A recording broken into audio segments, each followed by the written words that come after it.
Il posteggiamento viene effettuato al ponte Compol e già mi accorgo che il sentiero 347, anzi 374, non è percorribile, causa schianti. Io di questa cosa però mi faccio moderatamente baffoni. Beh, innanzitutto buongiorno, perché il giro che ho da fare è quello e il rientro sarà quello. Quindi adesso mi faccio a piedi da Ponte Compol fino a Pian de Faina. Niente, come vi preannunciavo qualche video fa, finalmente, speriamo, poi tutto da vedersi, il momento è giunto e mi accingo a fare la meravigliosa traversata d'Oltrapiave che caratterizzava la ormai dismessa Alta Via 6, l'Alta Via dei Silenzi.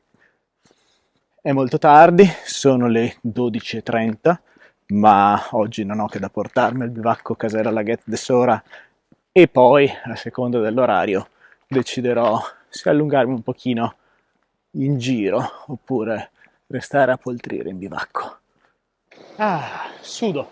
Nonostante la strada sia quasi piana ed asfaltata, il nostro amico regolatore degli ordini celesti ha deciso di disinstallare l'app Nuvole in questi giorni e dunque trattasi di giornate limpidissime e anche abbastanza calde.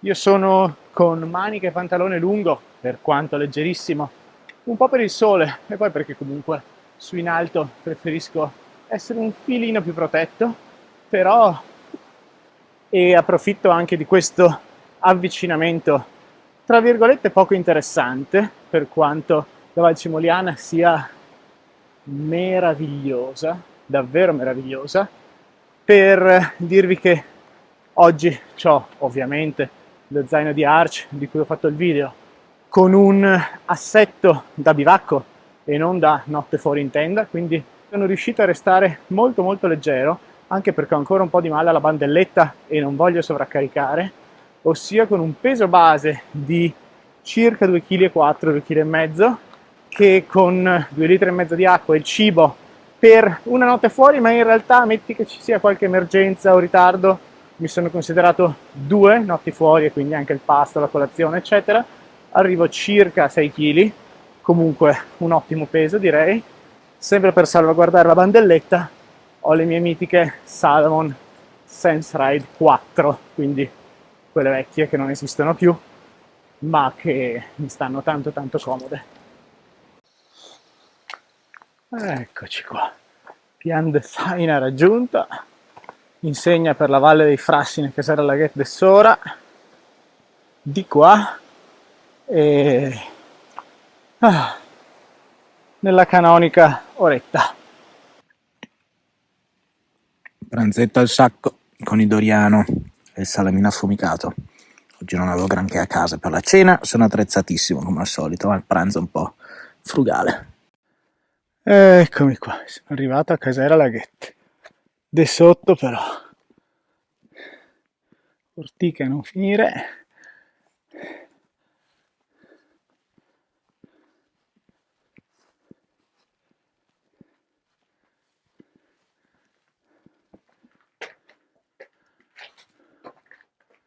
Molto wild la situation qua, molto molto wild. Io sono piuttosto stanco e accaldato oggi, devo dire. Sto procedendo a passo medio lento e sudo, c'ho il fiatone. Un avvicinamento torrido proprio.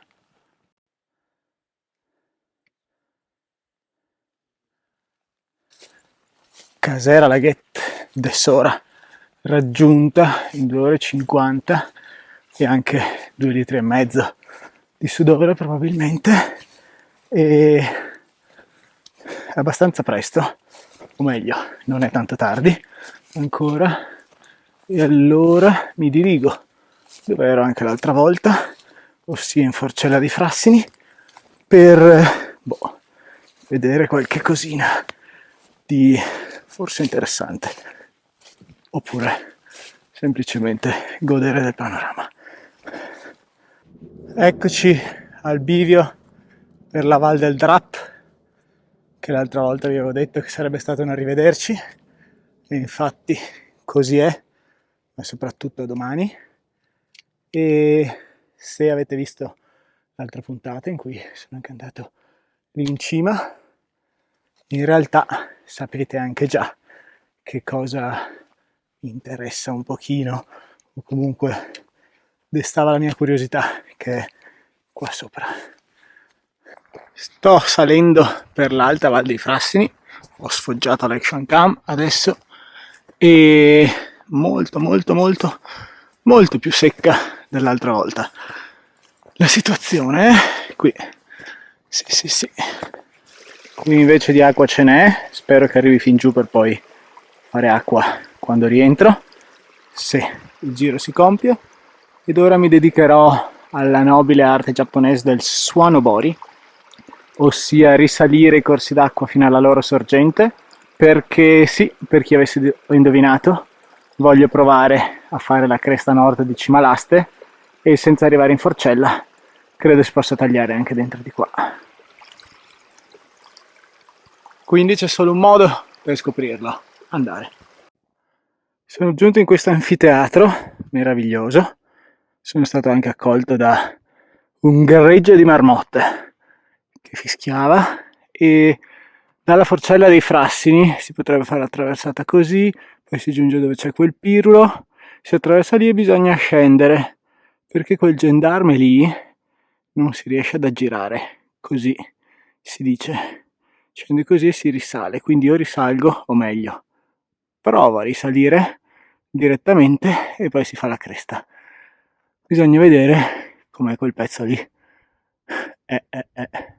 Eccomi, decido di iniziare a intervenire dal mondo esterno da questo momento, perché è qui che iniziano a verificarsi una serie di scelte sbagliate che preferisco motivare, contestualizzare da fuori campo, e guardando le cose con un pochino di distanza riesco a esaminarle meglio, capire gli errori fatti, o meglio, errori è sempre soggettivo, no? Perché dipende un pochino che cosa si vuole fare, che cosa si pretende da se stessi. Per me sono errori, perché da questo momento, e a causa appunto di una serie di scelte sbagliate, non sbagliatissime, perché sennò insomma sarebbero andate diversamente le cose, ma non come avrei voluto, ecco, la salita prende una piega diversa da quella che mi mette in un certo comfort. Ecco, andiamo avanti e poi pian piano faccio qualche piccolo interventino senza essere troppo lungo.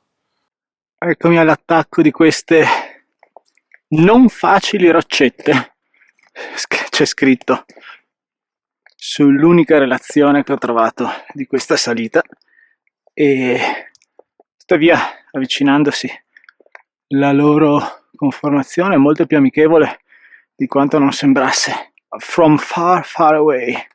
E quindi decido di spingermi avanti fino a che la voglia c'è, e soprattutto c'è serenità nell'eventuale ritorno.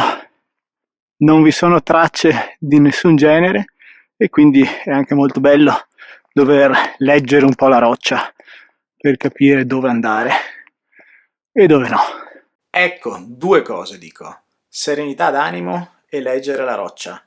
Il discorso su finché la serenità d'animo continua è un po' un autoconvincimento, perché guardando l'orologio sapevo benissimo che era tardi, forse un po' troppo tardi per andare, e da questo errore di base parte tutto il resto.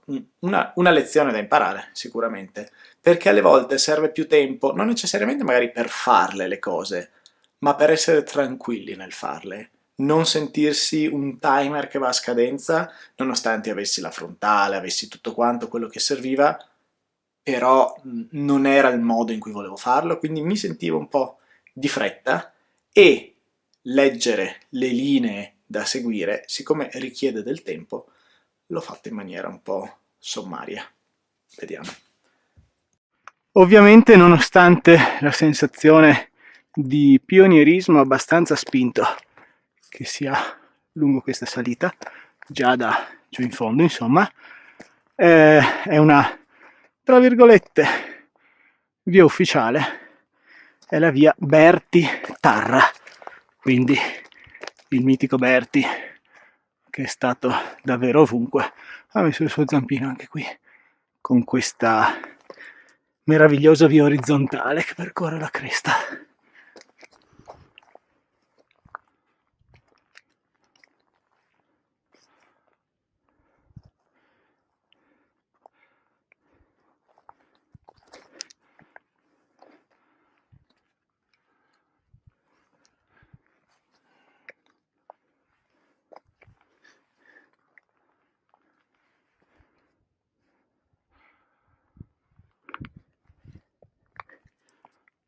Oibò! Un cavo d'acciaio, molto arrugginito, ma che mi fa intuire di essere nel posto giustissimo. Guarda qua, pensate. Guarda, tra un po' si vede dove ho dormito l'altra volta. E che roba, commovente.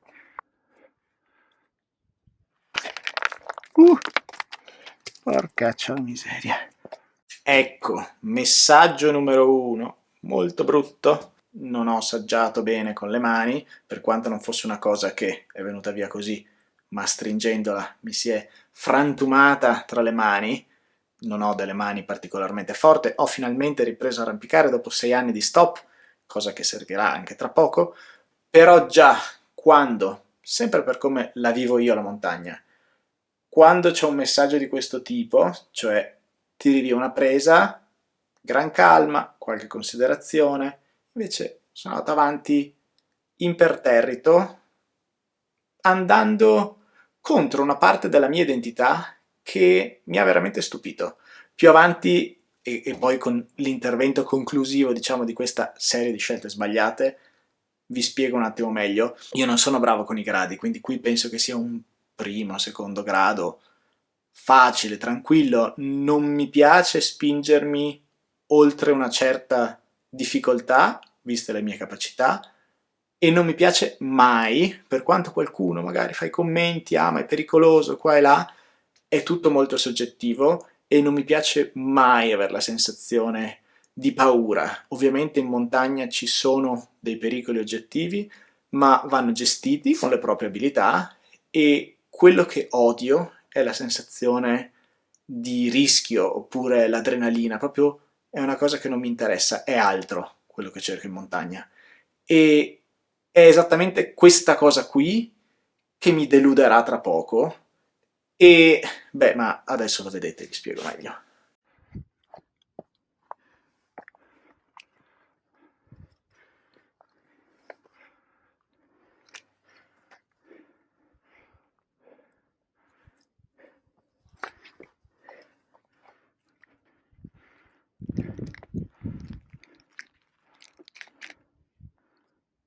Qui non so se incunearmi là, però forse no.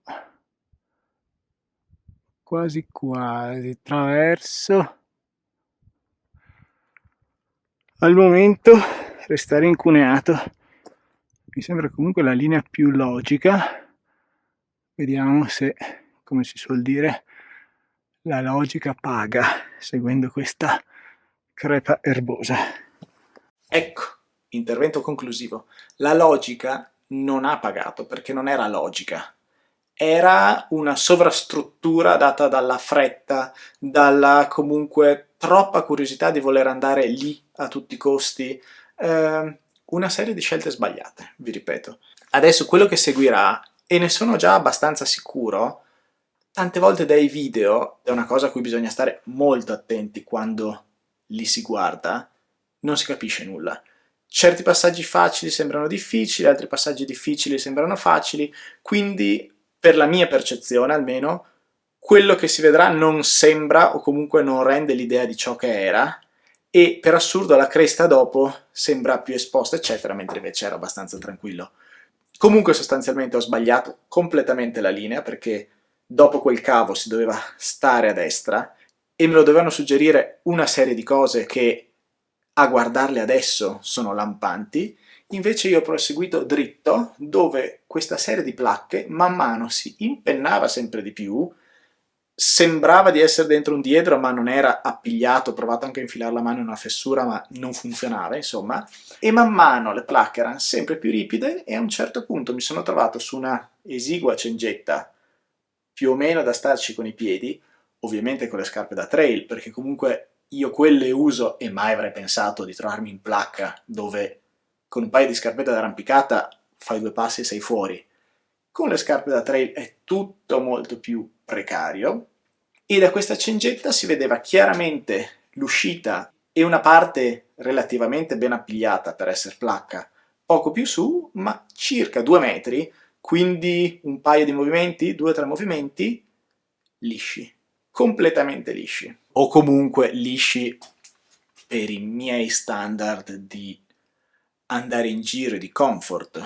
Da qui si sono originati una serie di pensieri, una serie di emozioni, tra cui la delusione, la paura, perché giù avevo già superato dei passaggi in placca, quindi scendere non era più un'opzione per me, perché comunque avendo già fatto una decina di metri di placca, i movimenti sono tutti di equilibrio, quindi è molto, molto, molto, molto più difficile scendere rispetto a salire, e le opzioni che si palesavano erano chiaramente 2.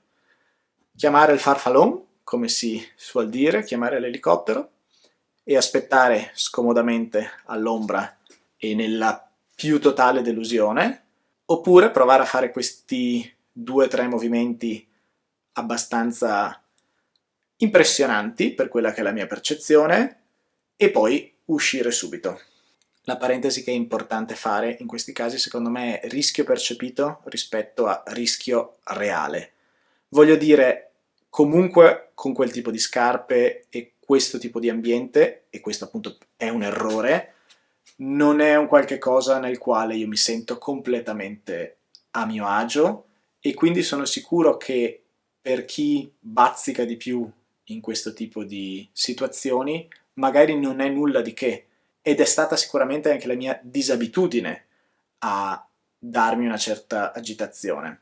Però al tempo stesso mi ero ripromesso e infatti ero invaso da una grande delusione nei miei confronti, che non avrei mai più impegnato me stesso fino al limite, ma sempre con un ampio margine, per una serie di ragioni. Non me lo domando neanche più, ormai ho capito che per me non ne vale la pena di correre certi rischi, quindi ho sempre mantenuto in tutto quello che faccio un ampio, ampissimo margine e mi piace andare in montagna col sorriso. Ecco, tra poco vedrete una parte nella quale sicuramente non stavo sorridendo e questa cosa mi ha fortemente appesantito sia per la serata, nonostante poi insomma in bivacco mi sia anche divertito eccetera, sia per la giornata successiva che è stata fortemente influenzata, senz'altro, da questa pesantezza e questi pensieri. Ecco. Adesso vi lascio, comunque se lo sto raccontando ovviamente sono qua, è andato tutto bene e anzi, da un lato sono anche fiero di me per le, tra virgolette, ottime capacità di problem solving anche nella via di fuga trovata, che vedrete. Bene, bravo, però non voglio più fare questo tipo di esperienza. Non vissuta così e non... insomma, ci siamo capiti adesso. Andiamo avanti e buon resto di video.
Ah.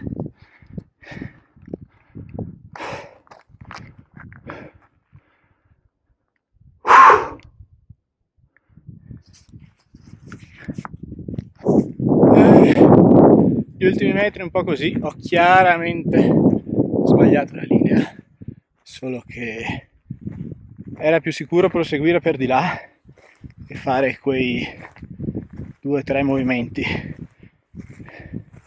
in placca. La placca è sempre, cioè i gradi sono bassi, ma con la merendina non riesco, ma insomma paura, perché soprattutto con le scarpe ginniche è tutta un'altra cosa rispetto alle scarpette d'arrampicata. Comunque sono sbucato su questo plateau, lì c'è addirittura un sentiero, quella è la cima, spettacolare.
Ore 17:10.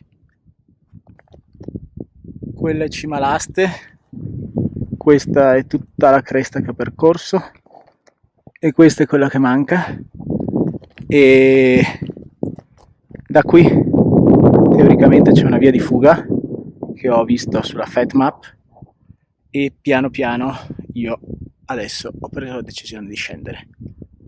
Metto i piedi su un terreno un po' meno inclinato, se ci riesco, e vi spiego perché e tutto quanto, ok?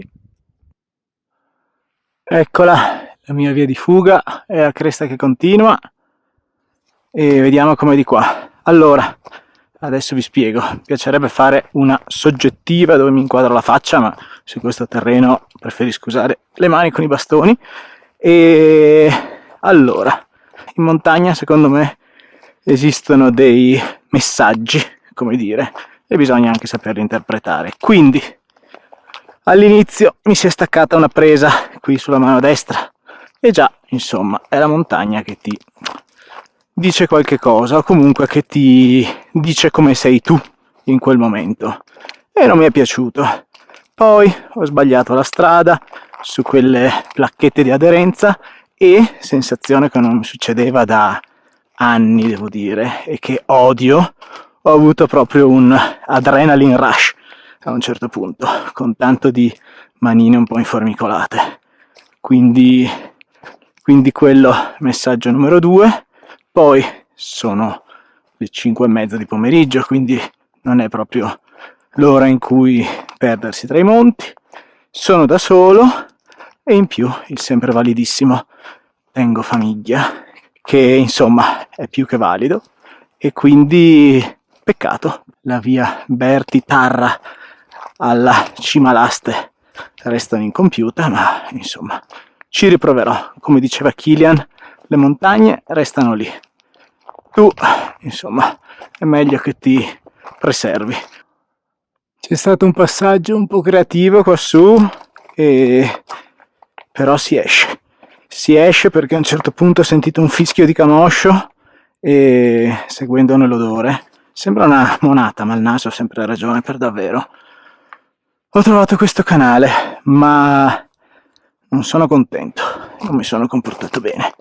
Oggi ho superato un limite che avrei preferito non superare, nel senso che se non ci fosse stato questa via di fuga, bisogna anche essere onesti, e io vi dico come stanno le cose, non sarei sicuramente tornato indietro. Quindi probabilmente avrei dovuto chiamare, come si suol dire, il farfallon, l'elicottero. Per fortuna però, con un po' di pazienza e di ravani, le vie di fuga sono saltate fuori, o meglio, questa, perché non ce n'erano altre e non penso che ce ne siano altre. Da qua ancora si vede bene la cresta, io sono sceso qua e non avrei avuto altre strade, mentre Cimasella, quella dell'altra volta. Detto questo, incredibile. Adesso che sono giù sono anche abbastanza tranquillo e pervaso da una certa calma, ma mi fanno ridere le parole, ridere si fa per dire, le parole dell'unica relazione che vi dicevo che ho trovato sulla cresta nord di Cimalaste, dove dicono per chi la volesse affrontare in solitaria, perché ovviamente queste strane cose attraggono strane persone che fanno queste cose anche in solitaria, dicevo, serve grande serenità interiore. E è giusto, nel senso che oggi proprio non mi sono sentito, non era assolutamente il giorno giusto per fare questa dieta. Vi mostro ancora meglio, non voglio essere ossessivo, ma è buffo aver trovato proprio questo impluvio, grazie, anzi no, questo, o meglio buffo, classica traccia di Camosci, e bello, bellissimo, grazie Camosci. Nel frattempo la punta di Cima dei Preti si sta infuocando, dove è esposta a nord, scusate, dove è esposta a ovest. Lì non si vedranno mai, ma c'è un branco di stambecchi che bruca, giustamente, perché questi sono i pascoli della pala anziana. Ci sono quelli e quelli. Non so se riuscite a contare quanti sono, ma saranno una ventina buona. Tantissimi, bellissimi. Però, ragazzi, la spia dei Camosci è questa. Cosa ci fate qua? Beh, comunque sono arrivato nei pressi della Casera Laghette, Dessora, e direi che questa sera mi sono meritato sia il riposo che la cena, anche perché sono quasi 6 ore, 5 ore e 40 che sono in giro e anche oggi i 1800 di dislivello sono stati fatti. A dopo. Bella fresca.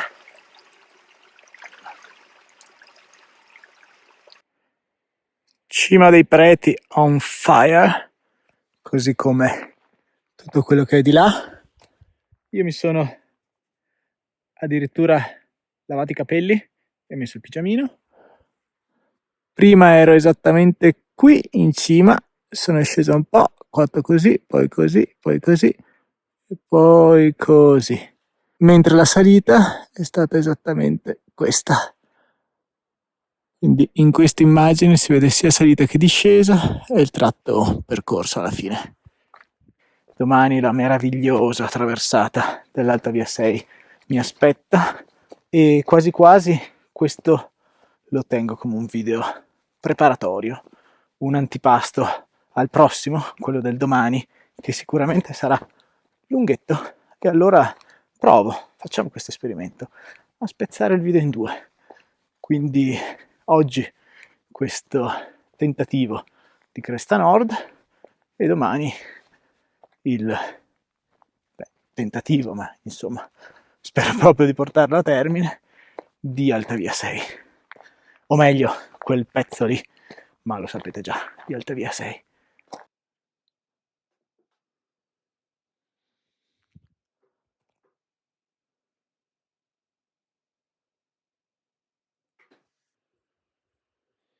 Mandiamo i messaggini a casa, come si confà. Nel frattempo sono arrivate altre 2 persone.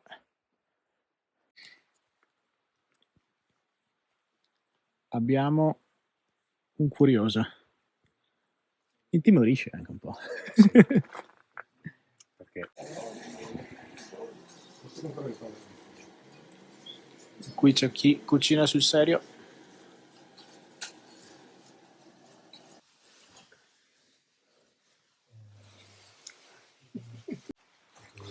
Bene, allora, buonanotte.